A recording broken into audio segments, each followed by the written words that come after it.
Bonjour Bassam Tahan. Bonjour Tom, d'Éveil Français TV, mes meilleurs vœux pour cette nouvelle année. Merci bien Bassam Tahan. Je vous souhaite également une excellente année et mes meilleurs vœux de santé et de beaucoup de choses, hein, tout ce que vous avez envie d'entreprendre cette nouvelle année, lors de cette nouvelle année. Alors, vous avez souhaité lancer cet éveil critique numéro 5, hein, ce 2 janvier 2017, pour mettre la lumière sur un événement tragique qui s'est produit en Turquie et spécifiquement à Istanbul. C'est un attentat revendiqué tout récemment, semble-t-il, par Daesh, dans une discothèque qui s'appelle l'Arena, donc à Istanbul, qui a cette particularité d'être relativement huppée, hein, c'est-à-dire c'est une clientèle avec un pouvoir d'achat relativement important. L'attentat qui a eu lieu donc le dimanche matin vers 1h15 du matin. Il a fait 39 morts, dont apparemment, selon les sources, parce que là c'est difficile d'avoir un chiffre précis, 27 morts. Donc, je crois qu'il y a 39 morts. Alors, 27 morts en fait étrangers, voilà, c'est ce que j'avais, le petit détail. Il y avait 39 morts, effectivement 39 morts au total, pardon, mais parmi les 39 morts, il y a 27 morts étrangers, dont 65 blessés. Alors, parmi ces 39 morts, il y a 11 Turcs. Le terroriste a utilisé une Kalachnikov, apparemment il a tiré entre 120 et 180 balles. Le carnage a duré 7 minutes. Voilà, donc le carnage a été si horrible qu'un certain nombre de victimes, en tout cas potentielles, n'ont pas hésité à sauter dans le Bosphore, qui pourtant à cette époque-là de l'année est relativement glacial. Hein, on est quand même en hiver, on est l'hémisphère nord, c'est l'hiver. Voilà, donc et le PKK donc nie toute implication dans cet attentat. Donc Daesh a accusé la Turquie de s'être alliée aux chrétiens et c'est la raison de cet attentat, semble-t-il, donc revendiqué par Daesh. Voilà, je vous laisse la parole pour nous donner des détails importants sur ce sujet.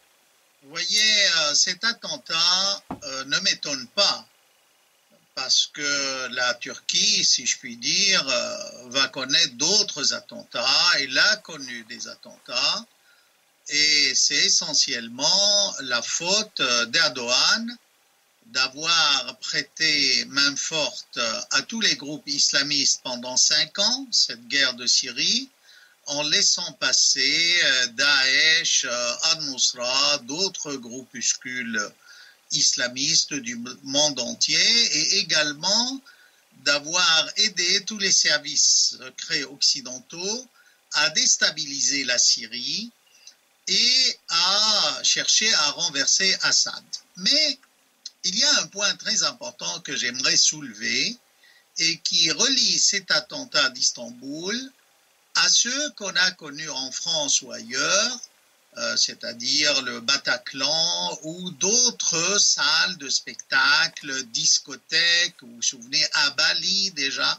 Oui. C'est que tous ces islamistes, qu'ils soient Daesh, Nusra ou autres, ont un facteur commun, je dirais religieux.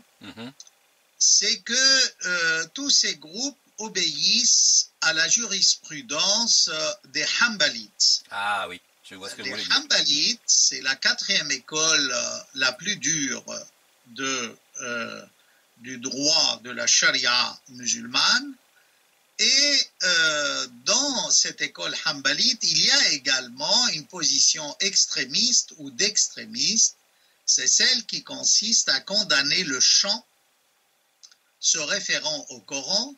C'est une fausse référence parce que le Coran ne parle pas de chant dans ce cas-là, hein, mais ça a été interprété comme les paroles vaines, le chant. Alors, pourquoi l'Arena? Vous avez bien fait de souligner que c'est une discothèque bien huppée, mais pas seulement, parce que cette discothèque est renommée pour être un lieu de rencontre de musiciens, de chanteurs, de comédiens, turcs ou autres. D'accord.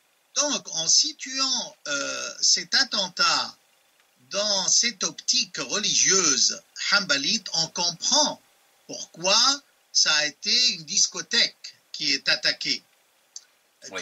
tout comme le Bataclan. Et là, je crois que c'est une erreur de la sécurité turque et du service d'ordre, c'est que sachant que ces gens-là s'attaquaient, avaient des cibles de choix, de prédilection, Oui. qui sont les salles de spectacle, les cabarets, les discothèques, tout cela, il fallait au moins mettre plus d'un policier à la porte. Parce que là, selon les images de la caméra, Oui. on voit un homme débarquer avec un fusil d'assaut et tirer sur le gardien qui s'effondre tout de suite. Oui, mais s'il y avait plusieurs, cet assassin aurait plus de mal à entrer dans la salle de spectacle. Vous voyez ? C'est une remarque que j'avais faite à propos du Bataclan en France, que bien avant l'attentat, en disant « méfiez-vous, ils vont s'attaquer aux salles de spectacle ». Et j'avais fait un calcul tout simple, en admettant qu'il y ait une soixantaine de salles de spectacle à Paris, ça ne coûtait pas plus cher à l'État de mettre au lieu d'un policier une petite voiture de 5 policiers par discothèque ou par salle de spectacle. Mais malheureusement, je n'ai pas été entendu. Je crois que les experts, qu'ils soient d'Europe ou de Turquie, ils oublient quelque chose, c'est qu'il ne faut pas isoler ces islamistes de leur doctrine et de leur jurisprudence. Et c'est là où on comprend que c'est une erreur impardonnable de l'intérieur turc. Il fallait mettre devant toutes les discothèques à Istanbul, surtout en cette période de fête, de tourisme, beaucoup plus de policiers. Et j'espère que je serai entendu cette fois-ci et qu'on aura plus de policiers à la porte de ces salles de spectacle et discothèques. Mais Bassam Tahan, je rebondis sur ce que vous venez de dire, parce que est-ce qu'on est absolument sûr que l'attentat a été commis par Daesh? Je vais aller plus loin dans ma question, c'est-à-dire que on a quand même, et vous avez incriminé à juste titre Erdogan, qui est responsable de cette situation, mais est-ce qu'il n'est pas responsable encore plus loin que ça? C'est-à-dire que moi je fais référence à un attentat particulièrement meurtrier, un double attentat particulièrement meurtrier, qui s'est produit à Ankara, à côté, enfin devant la gare même d'Ankara, c'était le 10 octobre 2015. Il avait fait, le double attentat avait fait 103 morts et 500 blessés, et c'était lors d'une manifestation de Kurdes, pro-Kurdes. Et les autorités avaient eu le culot de prétendre que c'était le PKK qui avait organisé et commis cet attentat-là. Et il était évident à l'époque déjà que probablement Erdogan avait mis les mains dans le pot de confiture au terrorisme, et il apparaît très difficile de penser que Erdogan étant un frère musulman, il puisse un instant ignorer ce que vous venez de dire sur les Hanbalites. Moi-même, j'ai vu ces extrémistes brûler des instruments de musique comme une batterie, donc ce qui indique bien leur fanatisme concernant tout ce qui concerne les instruments de musique ou la musique même. Donc qu'est-ce que vous pensez de cette possibilité que Erdogan puisse encore une fois se placer derrière les commanditaires? Je ne le pense pas. Honnêtement, là, peut-être qu'il a trompé dans des affaires louches contre les Kurdes et faire porter le chapeau aux Kurdes. Mais là, justement, à propos de manifestations kurdes, tandis que là, il fait du mal à son pays, au tourisme, alors que la Turquie se porte très mal en ce moment, avec tous les problèmes qu'elle connaît. Je ne pense pas, mais la responsabilité d'Erdogan est ailleurs, si vous voulez, à part le problème syrien. Il ne faut pas oublier qu'Erdogan avait été condamné pour un délit anti-laïque avant qu'il n'arrive au pouvoir, et que depuis 10 ans, il n'a fait qu'islamiser à outrance la société turque d'une manière simpliste. Et ces déclarations, justement, montrent quelqu'un qui est bien loin de comprendre l'islam. C'est un frère musulman, je dirais... à la petite semaine. Ouais, son islam, c'est aura des pâquerettes. Hein.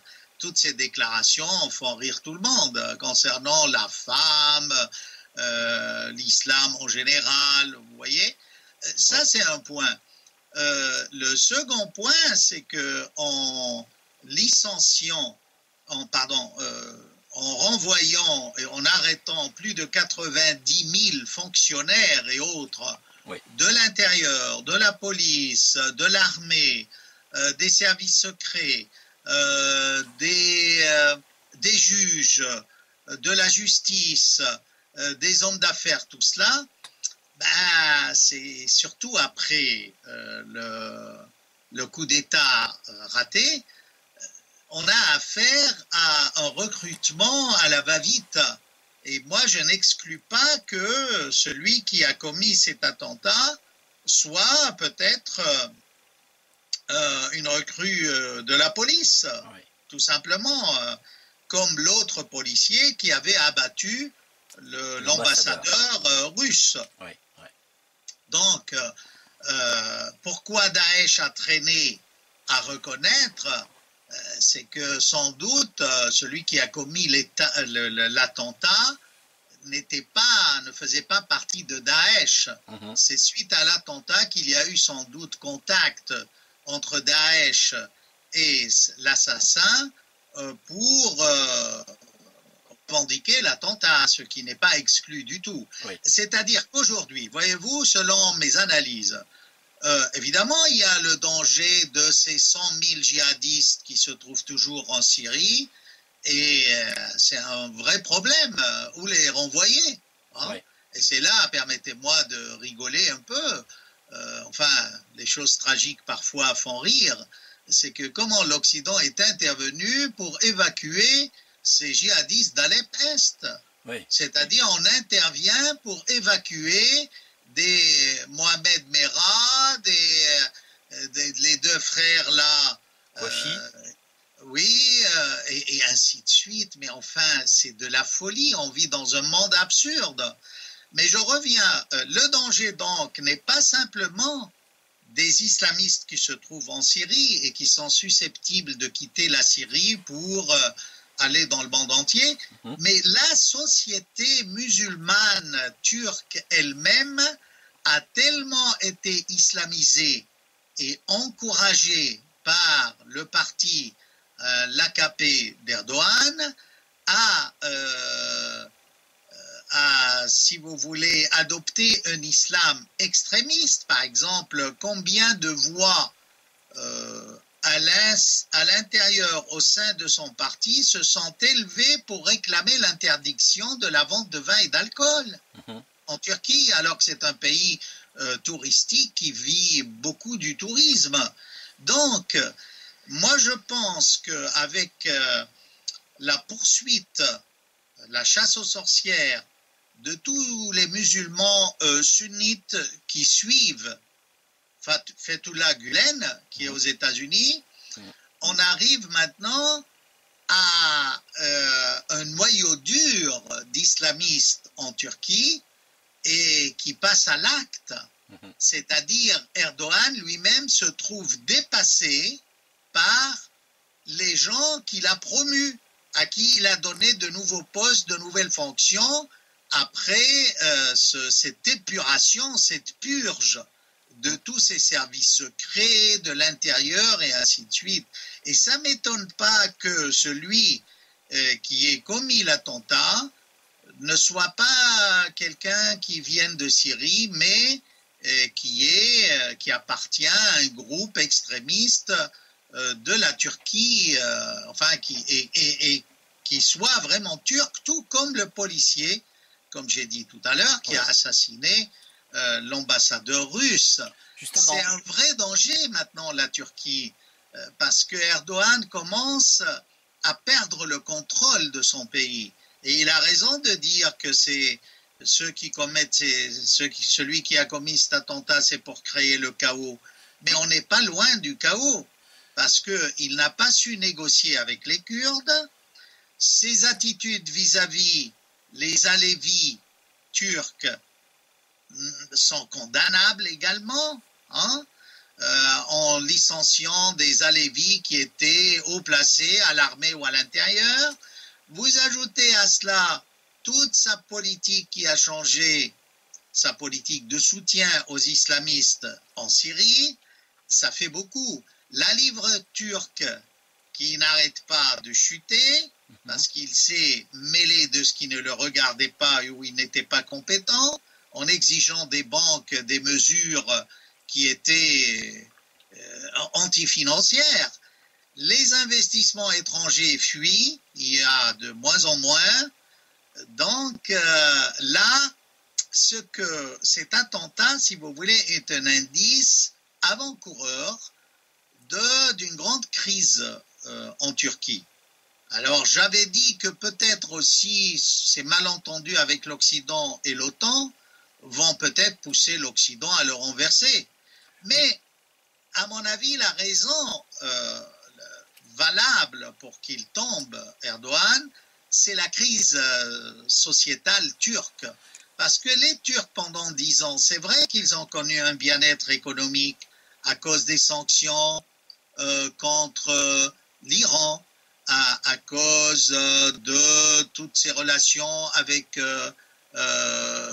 l'Europe. Il a reçu beaucoup d'argent de l'Europe, à cause de tous les vols des usines d'Alep, de toute cette crise syrienne, de l'aide qatari, de l'aide saoudite, pour fomenter des coups d'État et un printemps maudit dans d'autres pays que la Syrie, vous voyez. Donc, maintenant que l'État, le bien-être économique et financier de la Turquie va disparaître, les Turcs vont s'entretuer sans doute, hein. La raison va être intérieure. Vous savez, rien n'est plus dangereux que quand c'est la société d'un pays qui s'entend plus. C'est-à-dire qui est effracté, qui éclate à cause de problèmes économiques sérieux. Et c'est le début auquel on assiste en Turquie. Justement, Bassam Tahan, ce que vous venez de dire m'inspire deux questions. La question suite à ce que vous disiez un petit peu plus en arrière, hein, c'est-à-dire est-ce que vous pensez que ça peut être cet attentat peut être aussi comme c'est probablement le cas de l'assassin de l'ambassadeur russe, un coup de la CIA pour torpiller justement Erdogan, pour provoquer cette espèce de destruction intérieure de la Turquie, avec justement, et c'est la deuxième question, finalement, comme une espèce de polarisation de la société turque, qui est d'un côté a quand même une population laïque, et qui commence sans doute à en avoir assez de la présence des terroristes en Turquie, qui en ont sans doute assez que Erdogan ait passé son temps à favoriser ces courants extrémistes, et que finalement cet attentat a illustré à lui seul les errements de Erdogan, que la population laïque de Turquie pourra considérer comme étant un crime de trop. Et la partie de la Turquie islamisée qui, elle, va continuer très certainement à s'attaquer à tous les symboles, je dirais, d'une société moderne, hein, qui est quand même la Turquie, malgré tout, malgré cette dérive islamiste. C'est vrai.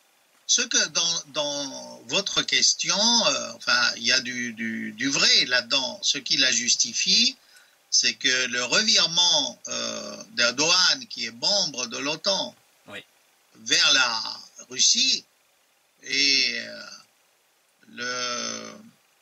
les négociations entre Syriens à Astana, oui, hein, tout ça est pour déplaire à la CIA, aux Européens, à l'OTAN, aux Occidentaux. C'est vrai. Maintenant, de là à dire que la CIA est derrière, moi j'hésiterai. Mais ceci dit, l'Occident est coupable. Ce sera pas la première fois qu'il met la main dans la main avec les Daeshistes. On l'a vu en Afghanistan, on l'a vu en Irak, on l'a vu en Syrie. Vous voyez. Mais je crois que l'Occident espère qu'il y ait un changement et que Erdogan tourne à nouveau le dos à la Russie. oui.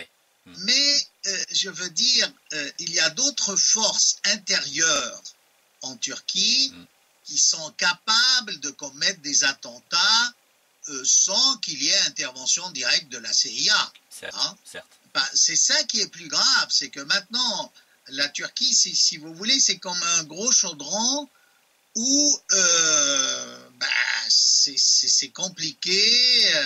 Les composants de la société turque vont vers des relations conflictuelles. Oui.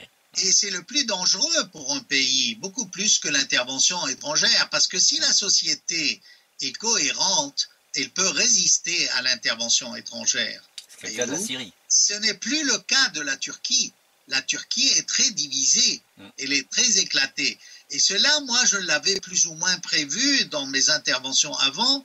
J'ai dit, si vous mettez en cause les frontières de la Syrie, si vous parlez d'un grand Moyen-Orient et du chaos créateur, méfiez-vous. Vous allez être éclaboussé vous-même. Ah oui, et à ce moment-là, la Turquie est candidate à un éclatement. Je ne vois pas pourquoi les Kurdes n'auraient pas, si ce n'est une autonomie, si ce n'est une autonomie totale, une autonomie relative.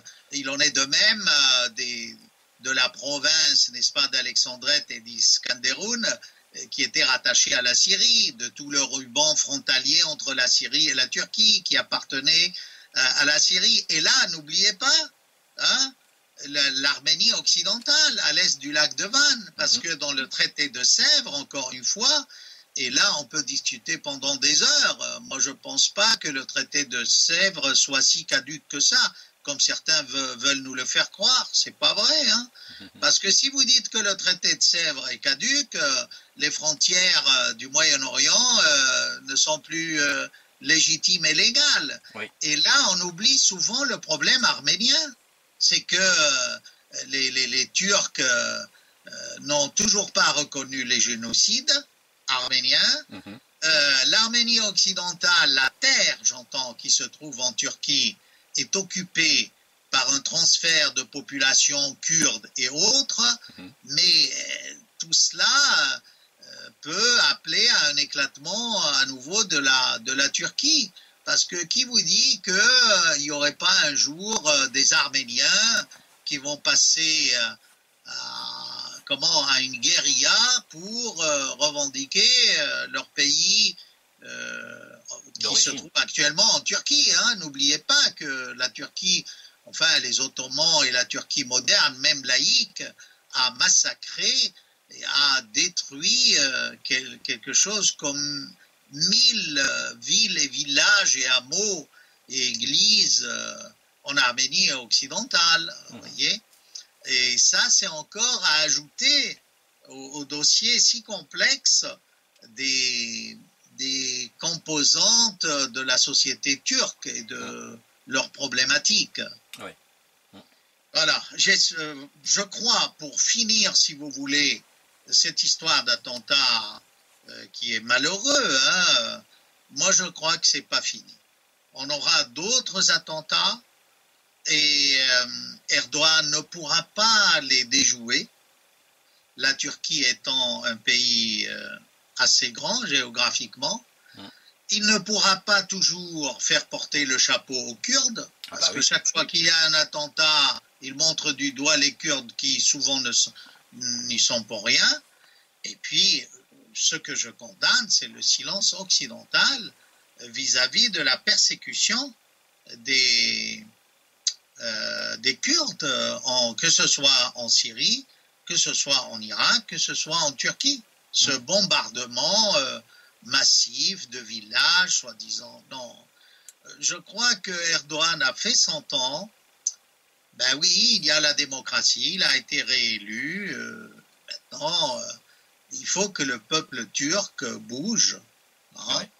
Mais nous autres, nous ne sommes pas à l'abri en Europe et nous avons commis, tout comme Erdogan, de graves erreurs en voulant évacuer tous ces djihadistes. Est-ce que Cazeneuve veut bien recevoir en France quelques milliers évacués de Syrie? Hein? C'est une bonne question à poser au gouvernement, par les parlementaires, par nos parlementaires. Pourquoi ce silence? Hein? Et il faut questionner le gouvernement. On n'est pas à l'abri, je ne sais pas à quoi l'on joue. Hein? Je ne sais pas si l'opinion publique le supportera, parce que je crois que si les attentats du 7 janvier 2015 ou du 13 novembre 2015 à Paris ont été sanglants, je crois que le virage, le point d'inflexion a été atteint avec le carnage de Nice, parce qu'il y a eu de nombreux enfants qui ont été tués, écrasés, c'est absolument horrible. Et probablement que les familles de victimes ne vont surtout pas supporter une telle option. Hein. D'autant que le gouvernement français aujourd'hui est très très très impopulaire. Hein. Ce qui a d'ailleurs. Vous voyez, moi je dirais, pour conclure, si vous voulez. Oui. Si à nouveau on a un attentat en France par camion ou d'une salle de spectacle ou d'une église, c'est que vraiment le ministère de l'Intérieur est archi nul. On leur a dit et redit, les salles de spectacle, les discothèques doivent être bien gardées parce que ce sont des cibles favorites pour les islamistes. Il en est de même de ces camions qui ressemblent beaucoup au 11 septembre. Vous savez, c'est utiliser quelque chose de civil pour commettre un attentat. Oui. Hein? Et les églises, ça va de soi. Maintenant, le problème reste entier. On a beau garder tout cela et prendre des précautions contre les camions, pour les salles de spectacle, les discothèques, pour les lieux de culte, reste le problème des réfugiés. Ce problème est entier. Qu'attend le gouvernement pour dire à cette opposition syrienne de partir? Hein? Parce que n'oubliez pas que beaucoup de faux passeports syriens, ont été faits par des membres de cette coalition qu'a reconnue la France et qui ont pignon sur rue en Turquie. Je suppose que maintenant la Turquie va commencer à renvoyer ces gens-là, mais elle est prise à son propre jeu, parce que si elle les renvoie, elle n'aura plus les aides du Qatar et du Royaume saoudite. Vous voyez? Franchement, il est très difficile pour Erdogan de changer de crèmerie, comme on dit. Et pour nous, on n'est pas sorti de l'auberge, encore une fois. C'est un vrai sac de nœuds. Hein. C'est un vrai sac de nœuds, là. Hein. Je crois qu'Erdogan va avoir de très sérieux problèmes. Il pourra peut-être envisager de démissionner devant la difficulté de la tâche qui l'attend. Hein. Je pense pas. Erdogan n'est pas du style à démissionner. Mais je crois que il joue tellement de cartes à la fois qu'il a perdu toute crédibilité. Mais bon, ce sera quand même au peuple turc de décider et pas à nous. Ouais. Parce qu'on a joué, nous, aux représentants du peuple syrien en parlant d'Assad et tout. Non, il faut laisser au peuple turc le droit d'agir, de voir. Mais en tout cas, c'est malheureux pour le peuple turc. La Turquie mérite mieux qu'Erdogan. Merci Réveil Bassam Tahan. français, je vous remercie. Et encore une fois, mes meilleurs voeux. Et j'espère qu'on n'aura pas d'attentat et que nos salles de spectacle seront bien gardées et qu'on continuera de chanter, d'aimer la musique, d'aimer notre style de vie. Et tant pis pour ceux qui ne nous aiment pas. Ceux qui n'aiment pas notre mode de vie, ils n'ont qu'à trouver un autre pays. Hein? C'est ça. Hein? C'est un choix. Hein? Et on est toujours devant un choix. Allez. Merci Bassam Tahan. Meilleurs vœux aussi. Et vive la musique et le chant. Merci. Au revoir Bassam Tahan. Au revoir, merci. Bonne journée.